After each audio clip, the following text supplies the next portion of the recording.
दोस्तों, अगर आप भी कर रहे हैं सिविल सर्विस की तैयारी, तो प्रभात एग्जाम आपके लिए लेकर आए हैं इन न्यूज़ टॉपिक्स जो आपको आपकी परीक्षा में सफल होने में सहायक सिद्ध होगी।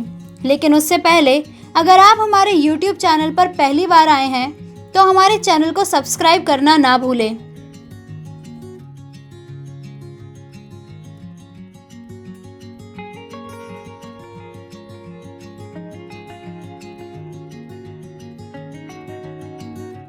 CPEC प्राधिकरण।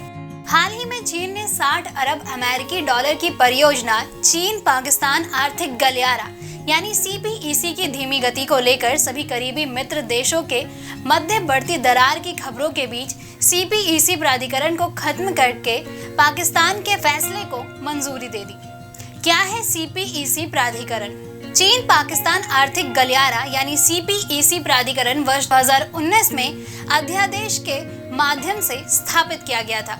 इसका उद्देश्य CPEC से संबंधित गतिविधियों को तेज करना, विकास के नए चालकों को खोजना, क्षेत्रीय और वैश्विक कनेक्टिविटी के माध्यम से परस्पर जुड़े उत्पादन नेटवर्क एवं वैश्विक मूल्य श्रृंखलाओं की संभावनाओं को खोजना था। क्या है निलंबन का कारण? पाकिस्तान अधिकृत गिलगित बाल्टिस्तान में जमीन के मुद्दों को लेकर पाकिस्तानी सेना के खिलाफ स्थानीय विरोध में तेजी देखी जा रही है। स्थानीय आबादी CPEC के नाम पर सेना द्वारा भूमि हड़पने की नीति से नाराज है।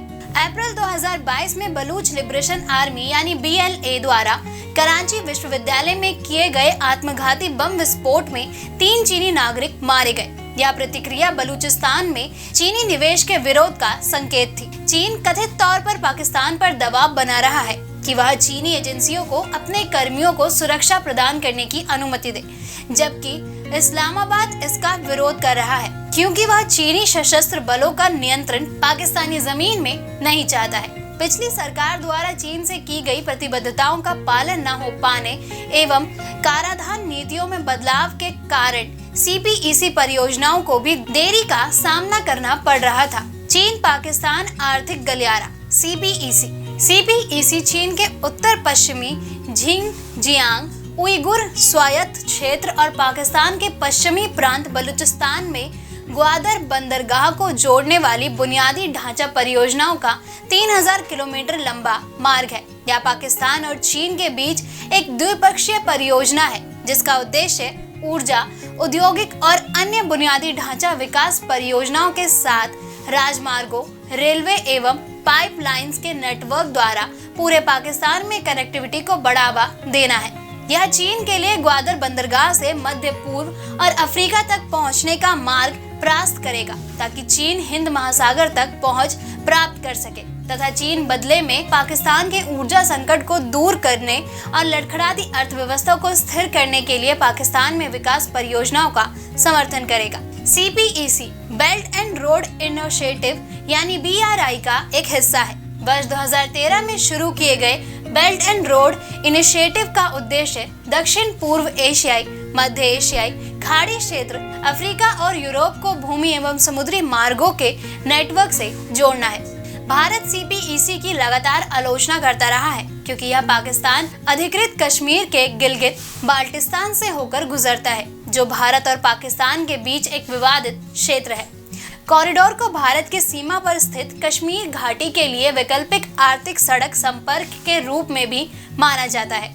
पूर्वी तट पर मुख्य अमेरिकी बंदरगाह चीन के साथ व्यापार करने के लिए पनामा नहर पर निर्भर है।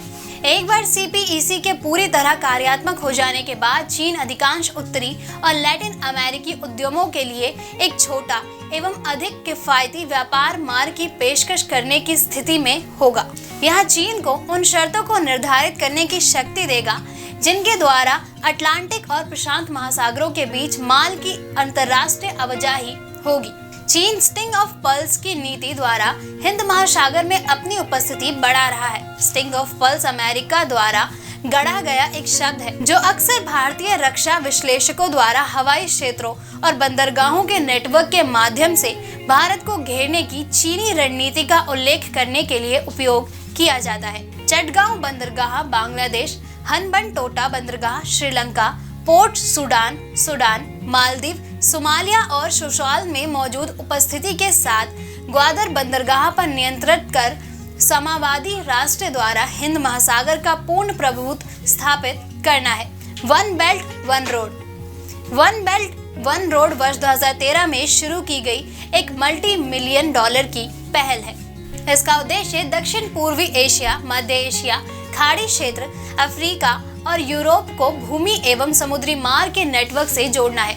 इसका उद्देश्य विश्व में बड़ी बुनियादी ढांचा परियोजना को शुरू करना है, जो बदले में चीन के वैश्विक प्रभाव को बढ़ाएगी। इनमें निम्नलिखित 6 आर्थिक गलियारे शामिल हैं। Number 1, new Eurasian land bridge, जो पश्चिमी चीन को पश्चिमी रूस से जोड़ता है। नंबर 2, चीन मंगोलिया रूस गलियारा, जो मंगोलिया के मध्य से उत्तरी चीन को पूर्वी रूस से जोड़ता है। चीन मध्य एशिया पश्चिमी एशिया गलियारा, जो मध्य और पश्चिमी एशिया के माध्यम से पश्चिमी चीन को टर्की से जोड़ता है। चीन इंडो चीन प्रायद्वीप गलियारा, जो भारत चीन के माध्यम से दक्षिणी चीन को सिंगापुर से जोड़ता है। चीन पाकिस्तान गलियारा, जो दक्षिण पश्चिमी चीन को पाकिस्तान के माध्यम से अरब सागर के मार्गों से जोड़ता है। नंबर 6, बांग्लादेश चीन भारत म्यांमार गलियारा, जो बांग्लादेश और म्यांमार के रास्ते दक्षिण चीन को भारत से जोड़ता है।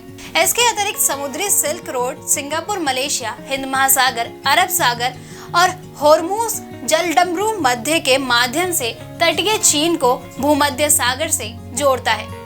दोस्तों, अगर आपको हमारा ये वीडियो पसंद आया हो तो इसे लाइक और शेयर करना ना भूलें। जल्द आपसे फिर मुलाकात होगी एक नए टॉपिक पे, एक नई वीडियो के साथ। तब तक के लिए नमस्कार।